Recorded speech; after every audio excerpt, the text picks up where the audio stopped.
Warning: the following program may contain language and other elements that are not suitable for some audiences. Viewer discretion is advised. You've been fucking warned. I'm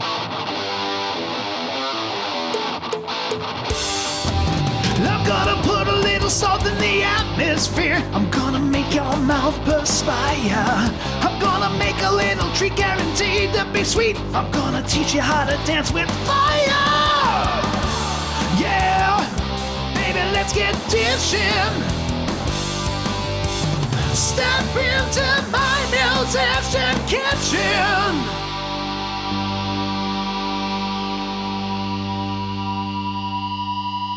Well, hello and welcome to another episode of Musician Kitchen. Welcome back. So for today's recipe, this is technically going to be kind of a two-parter, but not really. It stands alone too. So I'm going to make an insane grilled marinated pork loin. I'm a big fan of pork loin roast for a couple reasons. One, they're cheap, and two, they're nice and fatty, which means lots and lots of flavor. Now, these loins are great to use as an entree itself, where you just slice it up real nice. Great on sandwiches, great once they're cooked, chopped up and thrown in salads, used for wraps and burritos and tacos and things. Really versatile dish. And the second part of this is going to be using these to make a very fast meal. I've already got some requests for showing how to make some faster meals, things that don't require a lot of time, one pot meals, one pan meals, that kind of stuff. So this dovetails into what will probably become the next, or at least the future episode that utilizes this dish as a leftover, essentially, right? All right, so let's start with the ingredients. First things first, motherfucking pork loin. And look at the strip of fat. Like, you get some loins and the fat's all broken up and kind of marbled. No, I want a solid goddamn layer of fat on my piece of pork. So that's going to be nice and flavorful. And then I'm going to go with wet ingredients and then the dry ingredients. So wet ingredients, this is for the marinade pretty much. I have toasted sesame oil. This is something I've really gotten turned on to recently. Great for searing, great for marinades, amazing for making salad dressing with. And it's inexpensive. This is a 25 and a half ounce bottle essentially. And I think this is like $14 at Walmart, and you can sometimes find it even cheaper.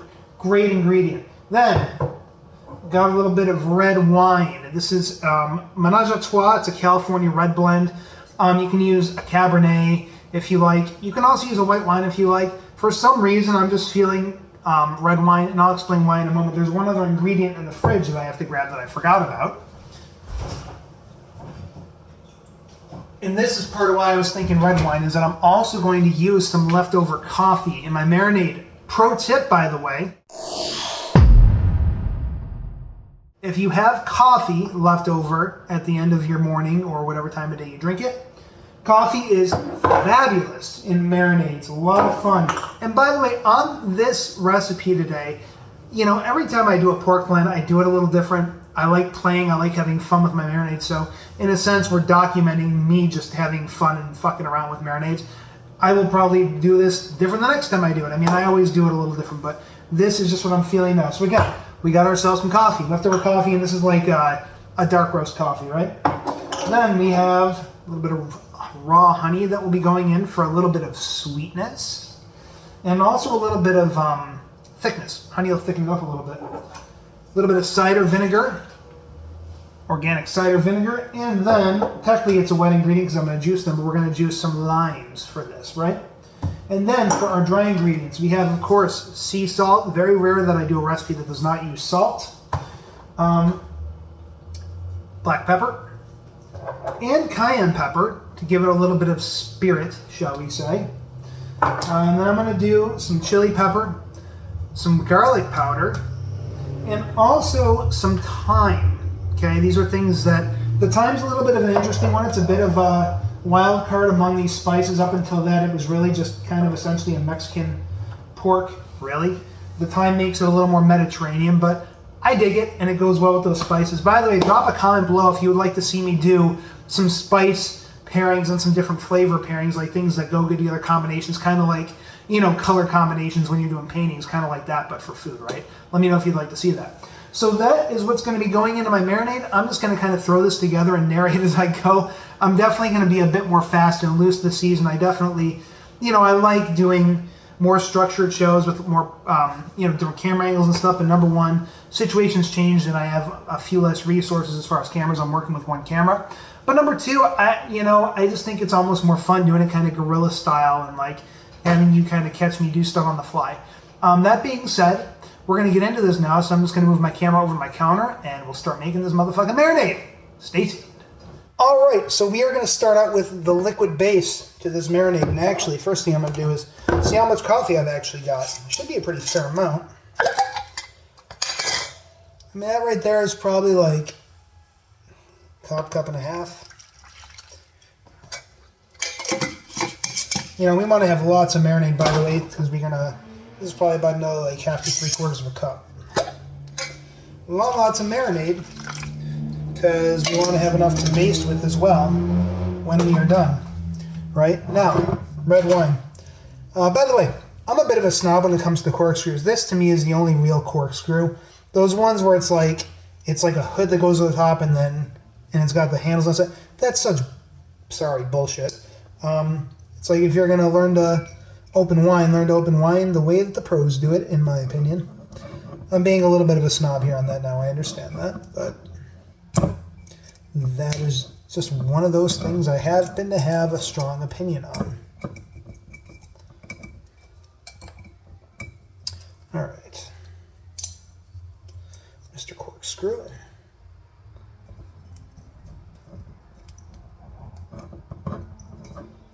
And I'm not going to put a crazy amount of wine, in part because it's just not, this is the reds in particular, and this wine, I've had it before. It's not, it's a fairly pronounced flavor. Now, see, I made a mistake here. I opened my mouth about being a snob about the corkscrew, and now the corkscrew is fighting me. Of course, full disclosure, this is a corkscrew that I haven't used before, so... Oh, there we go. All right, red wine is uncorked. And this has a pretty middle-of-the-road red flavor. It's not going to be super earthy. Pork isn't the same. If this was beef, I'd be going with more of like a Cabernet or, probably even a Chianti or something really nice and dark, a Petite Syrah. But for pork, this will be just fine. I'm going to throw a cup and a half in there. Not too crazy. We don't want to make this it's not a wine-braised pork per se. Then, throw a little bit of honey in there. I'm going to do, this is probably the equivalent of like a couple tablespoons, I would say. Then, I'm going to set this aside. I'm going to get my limes cut up. Another pro tip here, by the way.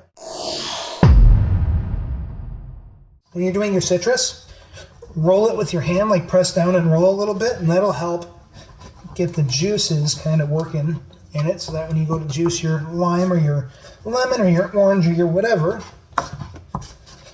it should juice easily, in theory anyway. These are actually kind of like, I really wish these were a little more ripe, to be honest with you, but it was all they had at the grocery store, so I went with what I had. So I'm just going to cut these in half.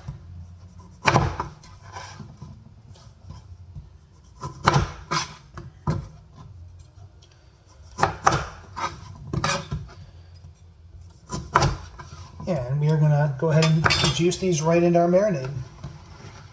Easy squeezy.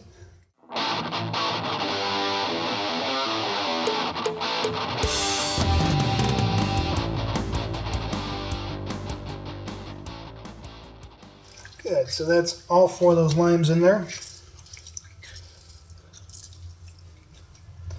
And again, full disclosure, I haven't tried this yet, so I have yet to try a marinade and have it come out not good because I kind of know what I'm doing, but I can never really guarantee it till I get there, So I hope this doesn't suck.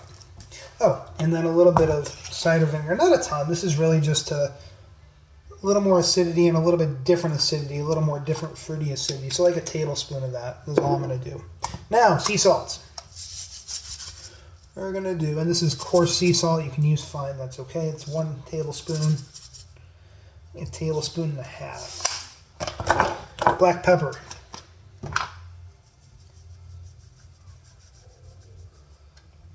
I'd say about a tablespoon. Cayenne pepper, a few dashes. Probably like half to 3/4 of a teaspoon, something like that. Make sure your hands are dry for this one. By the way, here's another pro tip. When you do your your spices, not the granular spices, like you wouldn't do this with peppers or garlic powder, but with any kind of dried herb, you want to actually move it through your fingers as you're putting it into whatever you're putting it into, and this allows you to activate the aromatic aspects of it more, so you get more out of it. You can do it with fresh herbs as well, and they just smell great too when you do it with fresh. So that's about like a little more than a tablespoon on that. Garlic powder.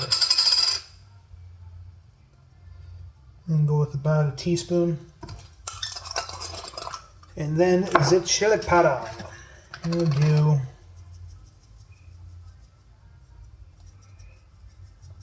another 2 tablespoons on that.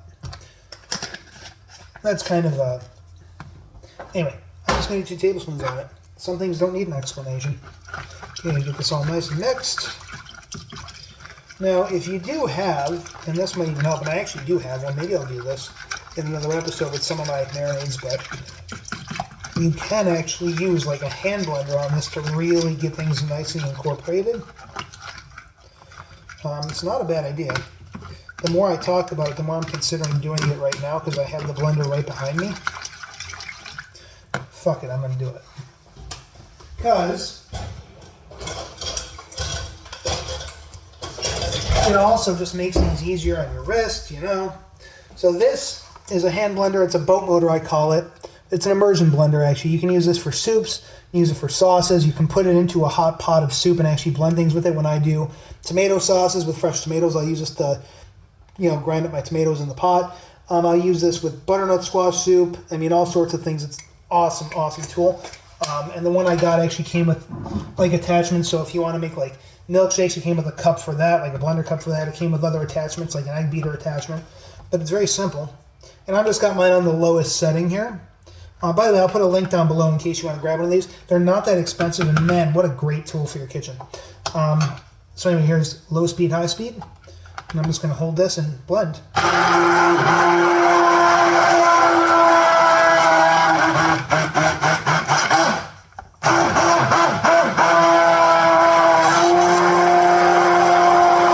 There we go.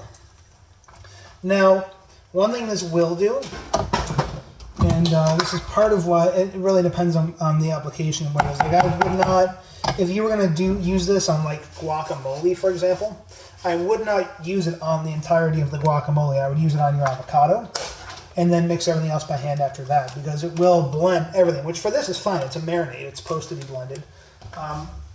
But I actually made the mistake of using a blender for guacamole once, and I mean, it didn't taste bad, but it really didn't taste like guacamole at that point. It tasted like something else.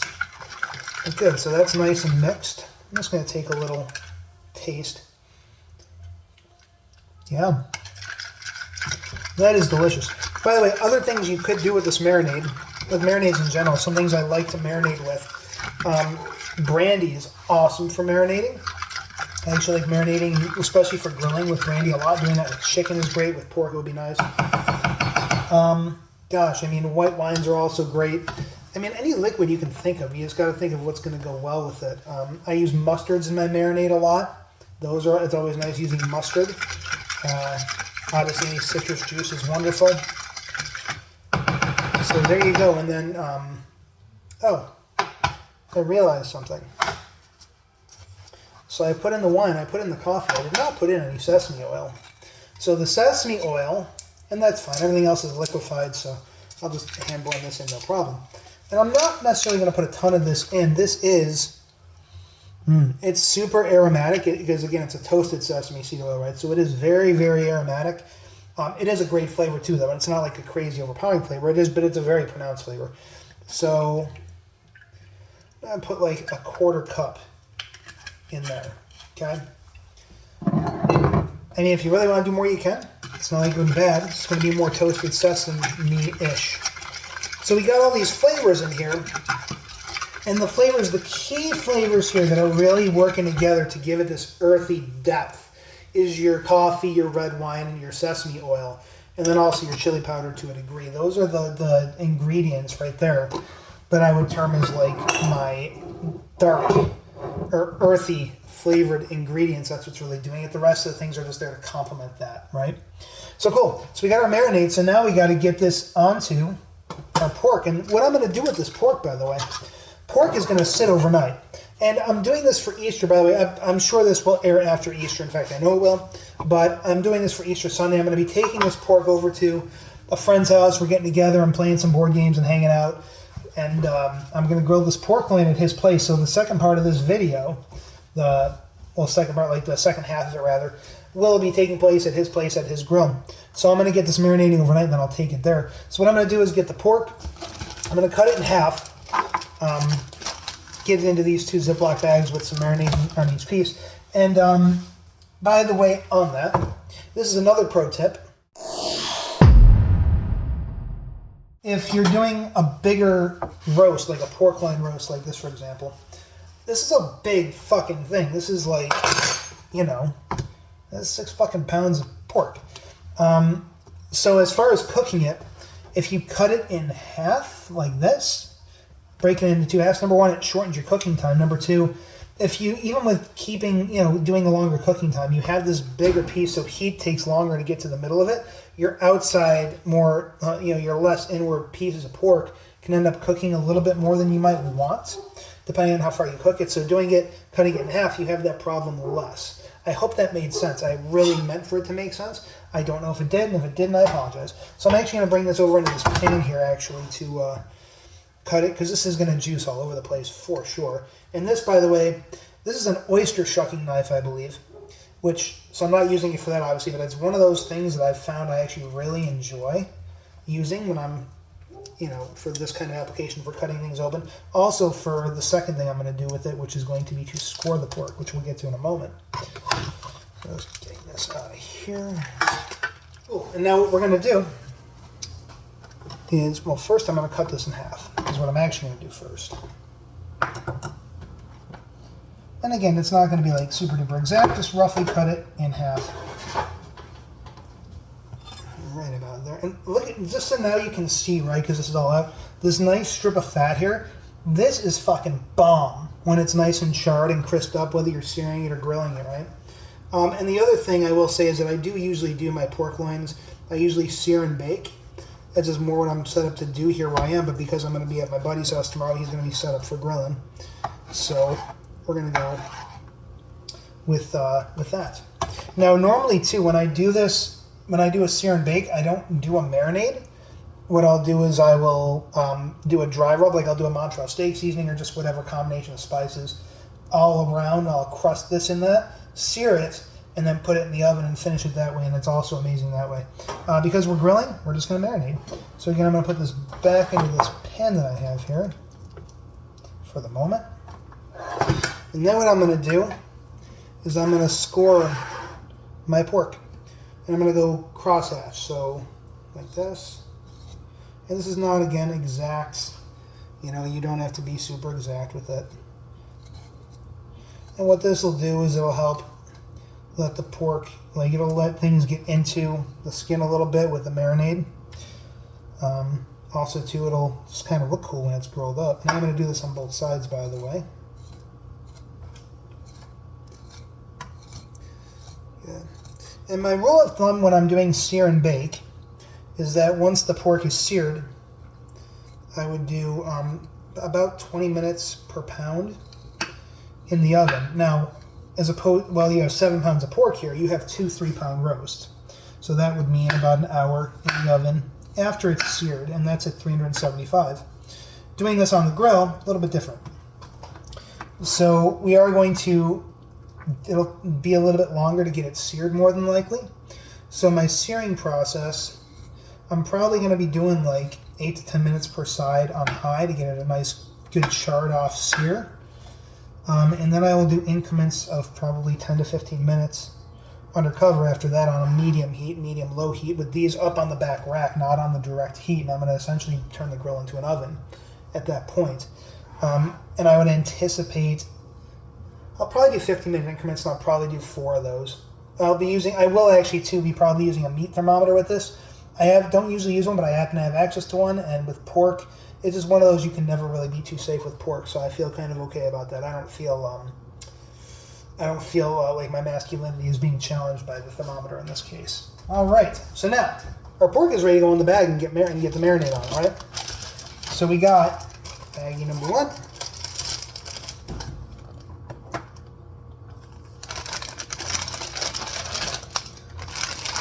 And, oh man, it's the one thing about working with these things is they are definitely a little bit on the messy side, but that's okay, it's worth it. Baggie number 2. I say baggie, these are actually gallon freezer bags. I do recommend gallon freezer bags, particularly. Freezer bags are kind of built a little bit sturdier, so less likely to have issues with any kind of leakage. We do have pork juice here. We are going to actually put that in, split it up between the 2 bags, because that is flavor once it gets nice and hot. All right, and now our marinade, split roughly equally. I mean, I'd say we probably got 3.5 to 4 cups of marinade here, so about 2 cups per bag. There's my fork. I'm going to mix it up a little more before I do a final dump. I'm going to give it a final taste. Yeah, because I added that sesame oil. I am fucking digging this, actually. So I'm actually going to use a measuring cup, because I am kind of curious how much I actually have. So right now, this is a 2-cup measuring cup, right? Oh, it's less than I thought. So probably more like 3 cups-ish. So I'll put half of this in each one.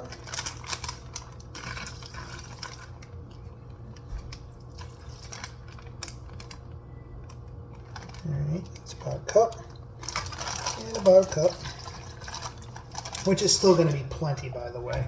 Like, this is a ton of marinade. In fact, I'm almost tempted to save this for something else, because I probably don't even need... Like, this is plenty of fucking marinade. We literally got 2 cups of liquid. I'm going to just actually save this. So there you go. So you're only going to use about a cup of your marinade in each bag. 2 cups total. You want to get these nice and as airtight as you can. And seal up. Whether you have Ziplocs or these ones with the sliders on them, just make sure that you get as much air out as you can. You want them as airtight as possible.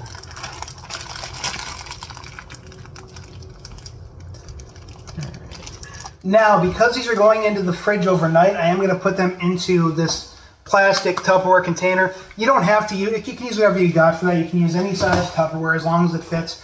You can use a pot if you want to. I've done that before. Just put something under this stuff that if it's going to sit in your fridge just in case there's a leak. There really shouldn't be. These are pretty good bags, but you just never know, and it's not worth the mess, believe me.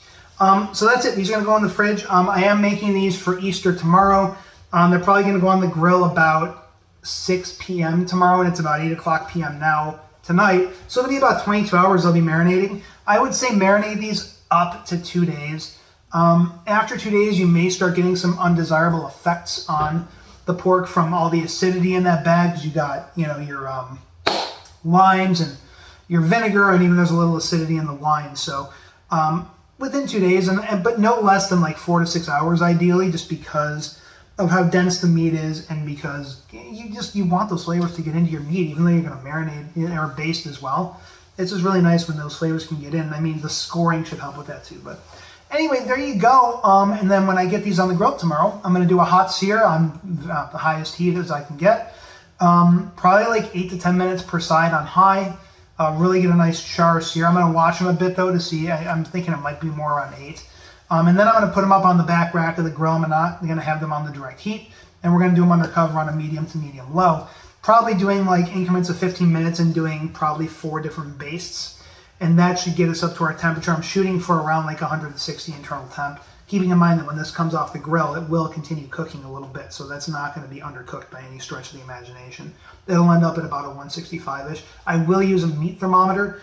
As I think I mentioned before, I usually don't bother with them, but with pork, with pieces as big, where there's really, you really want to make sure that internal temperature is where it's at. So stay tuned for that. All right, so it is now roughly around like 6 o'clock p.m. The next day. So we got our grill. It's been preheating here for about 10 minutes on high heat.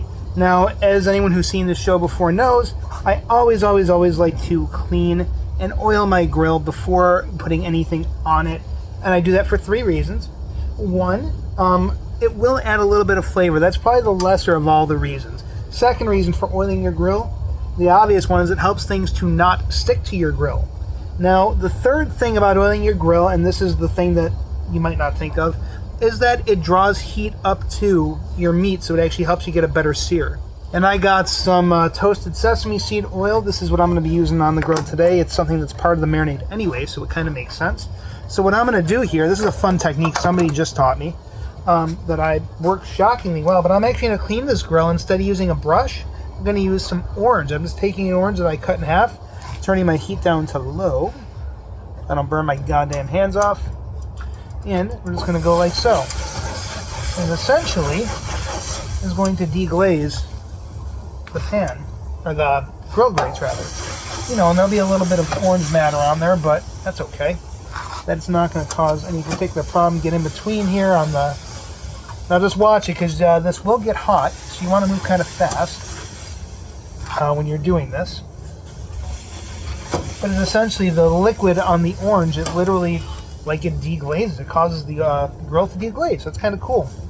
You know, and the rest of this stuff will burn off as we're cooking, but this will get all of the old food matter off. And then we, of course, will then oil our grill, and I'm going to use my paper towel technique that I do. Just fold it up paper towel. We'll get the oil in there, and then just rub it into the grill grates. Get it on there nice and liberally. Definitely don't be stingy with your oil. And this is what I'm talking about. Alright. God, the smell of toasted sesame oil, it's one of the greatest things. I'm finding that I just really love it as a flavor, and aromatically it's just so great. Now, we have our pork that is very well marinated at this point. We got a big fucking bowl of this stuff. So we're going to go, I'm going to turn my heat back up to a high heat on both of my burners. And then what we're going to do is we're going to do a sear. We're going to do a sear about probably 8 minutes to 10 minutes per side. And then we're going to flip, you know, and do probably 4 rounds of like 15 minutes under cover at a low heat. I'm going to actually do, this has a front burner, back burner, so I'll turn probably the back burner off, put the pork to the back here. I thought I had a rack on this grill for doing, putting the meat up, but I don't, so it's fine. I'll do hot side, cold side, it'll be just fine. But for right now, it's time to sear this bitch. So, high heat, 1 piece. And 2 pieces. And just notice, like, to give you a sense of how big, you know, this is 6 pounds of pork split into 2 pieces. Look at how little of the liquid there actually is in that bowl, how much that displaced by having those 2 pieces in there. That's a lot of freaking meat there. So we're going to have to do these for 8 minutes, flip another 8 minutes, then undercover 15-minute increments. I'm going to just kind of, you know, there's not really much to watch here right now, right? So I'm going to come back once these things are ready to flip the first time, so stay tuned for that. All right, so we are at about the 8-minute mark here on this first sear, and this is smelling incredible, by the way. So we're going to go ahead and flip these over. Let's see how we're looking. These should come up nice and easy for the most part here. Oh, they are getting a little stickage. That's unfortunate. Guess I should have oiled even more. I oiled this grill pretty well, but gosh, that's a pisser. Well, let's see. Oh, okay, I think we're going to be okay here. Just got to be a little gentle with it. Alright, well, that'll sear up a little more, but anyway, you get the idea. I probably could leave this on a little more. By the way, these do, when I put these on, they have a sufficient weight to them that they should press down just fine on the grill. I am having a little stickage here, though, so I'm thinking this orange peel technique for cleaning the grill might not have actually been as good as, I mean, I'm sure it's healthier, but it's resulting in not the best situation. I feel like this grill could probably be a little cleaner, so I don't know that I will do that again. Learning experience, fine.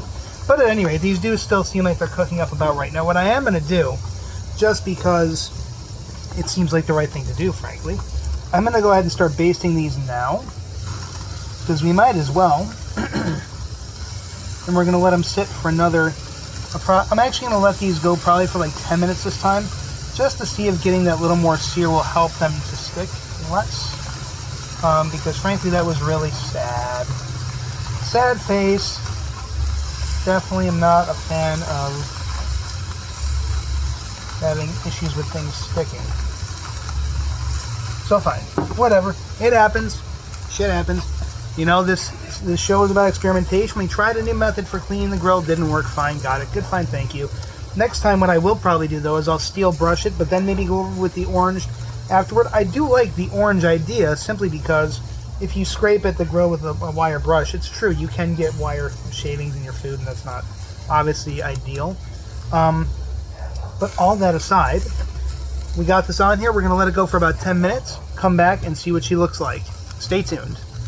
All right, and we are back again. It's been about 10 minutes. Now, I did bring, just in case, to remind you, we did an extra couple minutes on this round because we were having some sticking issues. I'm hoping that the better sear will help with that. But I also brought this fancy little tool called the spatula. So I'm going to do a little preliminary scrape just to help with stickage, because it looks like there was definitely still a little bit of a stickage issue. So let's see, this one not so bad. Let's see what we got here. All right. Definitely better. Definitely better. Okay, cool. So this will char up a little more as we go. So what I'm going to do now, I'm going to turn my back burner off, actually. And I'm going to put these guys all the way to the back. We're going to cover this. We're going to do rounds. I'm going to switch sides on these two because it does, from the looks of this, look like it might be a little bit hotter on this side overall. We want to keep these guys as balanced as possible. God, that's so sad. I am so sorry about the pork loin roast. So, pro tip, ignore what I did in the beginning. Use a regular brush, scrape your grill. If you want to use orange after that, you can, but I would definitely recommend doing the full-on grill scrape. You just kind of need to. But anyway, I digress. I ain't going to be mad. All I'm going to do is baste these guys. So I got my marinade here. It's got coffee in it. It's got the red wine in it. Toasted sesame oil in there. Lime juice. Cider vinegar. Salt, pepper, thyme. I believe I put some Cajun, or some chili powder in there rather. So nice and generous with this. And remember how I scored this meat yesterday when I did the marinade? That's also going to help here to catch some of this marinade while it's undercover, which would be good overall for the flavor. Now, one thing I'm going to do here is I am going to check my internal temperature to see where we're at, and I do want to go for about about 155 to 160 on these. So we're not going crazy on them. I'm going to go into the thickest part of my meat, kind of get it centered here. Let's see where we're at. So right now, still very low. Saying only about 65 degrees on that guy. This one's about 70, 71. So again, it's a little, I didn't quite get an even cut, so fine. So good, so we definitely have a ways to go. So we're gonna time this. I'm gonna put it under for about, I'm gonna do 15-minute increments, and then baste, 15 baste, 15 baste, 15 baste. So I'm gonna cover these, and I'll be back when it's time to baste these bad boys. We'll check the temperature on them. Stay tuned. All right, so it has been roughly 15 minutes here. Okay, take a look and see where we're at. God, that's looking gorgeous. And see how it's nice and browning up, and it's going to get even more so because we're going to flip this now, but... Oh, yeah. So good. As I said, not quite as pretty as I had hoped because we had a little stickage, but that is okay. It's not going to be a problem. Do a little more basting on these.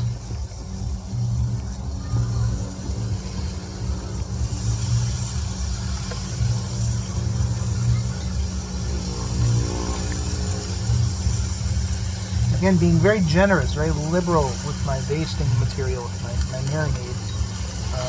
And this, I wish you could smell this, because this is just smelling absolutely glorious.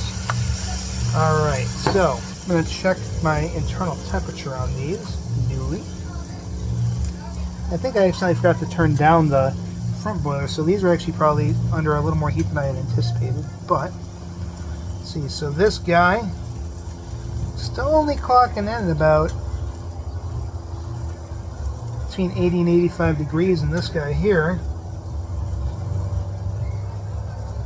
this guy's up around like 85 to 90. So again, they're maintaining about a 5-degree difference.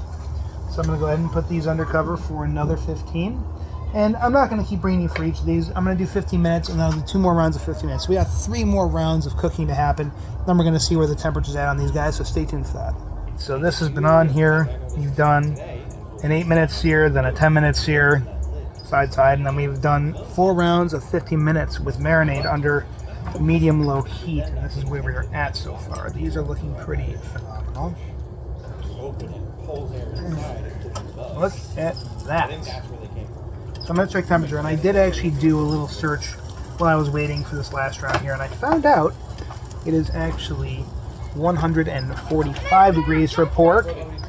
It is not the 160 that I thought it was. So we're actually only going to 145 here. Where are we at? We are at about 128 on this guy, and about 130 on this guy. Great. So we're going to do one more round of 15 minutes, and I think we're going to be there. So I'm going to do that, and then I'll show you what the final product looks like. Stay tuned. All right, so getting close to harvesting the pork time. I just checked the temperature on these, and these are both running at about 137. So we are not quite there yet, and that was after another round of 15 minutes. So I'm going to do one more round of 15 minutes. I'm going to turn my heat up a little bit. Not a ton, but just to give me a little more temperature happening. So after 15 minutes, I'm going to bring this inside, and we're going to cut it open. We should be right about there. Stay tuned. All right, so here we go. We've got the finished product. This bigger one here ended up cooking to about 145. The littler guy ended up at about 150. These are right about perfect. I'm so excited for this. Holy shit. All right, I'm going to cut one of these open and see what we look like on the inside. Take a bigger guy here. Oh yeah.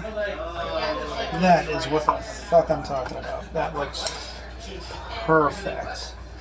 Like just a hair of pink, but otherwise this absolutely gorgeous color on this pork.